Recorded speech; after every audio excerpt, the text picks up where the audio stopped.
Hello and welcome to our channel. Today we'd like to continue with our spring fragrances, and this is part 2 then. And to start off with, we have this one from Olfactive Studios, Violet Shot. And it's one of our recent discoveries when it comes to fragrances. We have always been weak for violet scents, but never really found the perfect violet fragrance. They have either been too sweet or the violet note has been hiding too much behind other notes. Violet Shot has violet leaf in the middle notes, so it's not as prominent at first.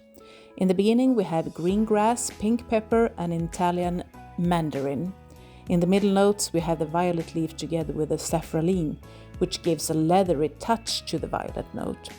In the base notes there's vanilla and patchouli, which wraps the whole experience together and gives a sweet touch to the leather violet experience. A great longevity with a moderate projection.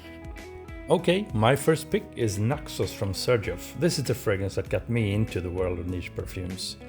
Some people believe this is a female fragrance since it's so sweet, but I definitely don't agree. I think it's a very unisex fragrance altogether. It's a high quality fragrance, it's long lasting, it's got a very high projection, and it opens up with lavender, bergamot and lemon. Then it transforms into honey, cinnamon and jasmine. And further down the dry down we got tobacco leaf, vanilla and tonka bean. I think it's a perfect spring-summer fragrance. It's fresh, it's smooth, it's impeccable and phenomenal, a very safe buy. And look at the package, what a bottle. This is one of the fragrances I would like to drink. Please don't. I love it though. My next fragrance is Iris Malikhân from Maison Crivelli. This is one of our most recent buys, and we got our hands on it when trying different fragrances at Perfumerie in Gothenburg. It is a very complex and unique fragrance. It is aromatic and green and reminds me of mowing the lawn and cutting trees at springtime. There is so much going on here and there are so many notes involved. The most prominent ones are iris then of course, but also cypress, mimosa, vanilla and coriander. It opens up very green and it feels quite masculine in the beginning, but it moves down to a soft buttery kind of vanilla. Smells like it does when it has been raining the entire day and you open the door and step out in the garden.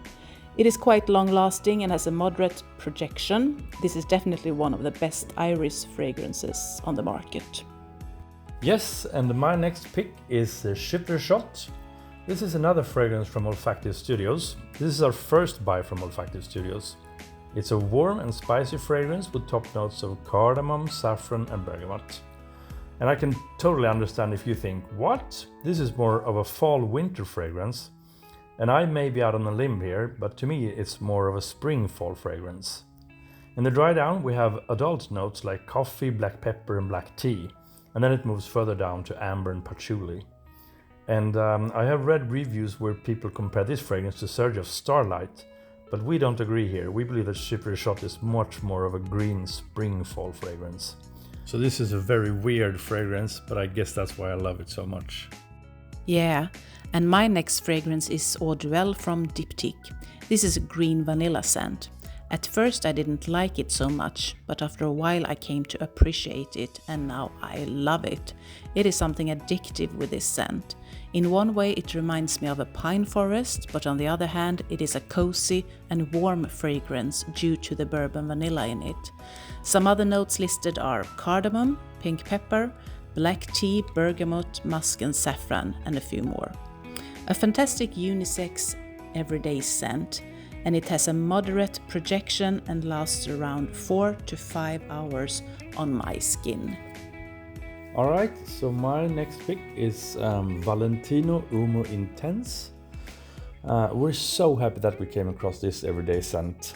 Valentino Intense, it's a beautiful iris scent. Okay, it's quite simple, but sometimes you just want a simple fragrance, and if you're an iris lover, this is a must-have fragrance. It opens up with mandarin and nutmeg, but after just a few seconds you can sense the iris. In the dry down, this prominent iris note blends with vanilla, leather, tonka bean and patchouli to a wonderful powdery fragrance. We believe that this is a totally unisex scent, even though it's marketed towards men. It's long-lasting and it has a moderate projection, so if you're looking for a simple but sophisticated great everyday fragrance, this is the one. And I wear this quite often, I think. Yeah, it smells great on you. Yeah. Okay, and now we are talking about Portraits of a Lady from Frederic Malle. It is a classical, luxurious perfume, and it's the perfume that got me into the niche world. And as you can see, I have a pretty good dent in this bottle, and this is even my second one. It's a perfume that I will always keep in my collection. It opens up with rose and fruity notes, but also spices like clove and cinnamon. Then it dries down into a incensey patchouli, sandalwood and amber scent. Some might say that this is more of a fall and winter scent, but to me I think it is perfect for spring.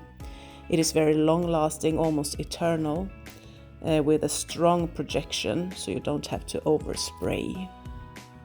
And finally I get to talk about this one, Body Paint from Vilhelm Perfumery. This is definitely one of our weirdest perfumes at the moment. It's called Body Paint, and that's really what it smells like. It's a unique and entertaining fragrance. It got top notes of green pepper, red chili pepper, pear and lemon. And in the dry down we have clove, nutmeg, oak moss, cedar and ESO-E, which is a weird molecule scent. When mixing all these things together, we get a potion that really smells paint.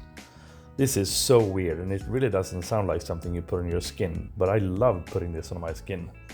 This green pepper and chemical paint smell might not appeal to everyone, but I don't care. I love this perfume. It's so fresh and weird at the same time.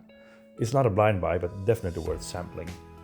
Yeah, and this was our Spring Tray Part 2. I hope you enjoyed, we hope you enjoyed the video. Yep. And please subscribe if you like our content. See you next time. Bye. Bye.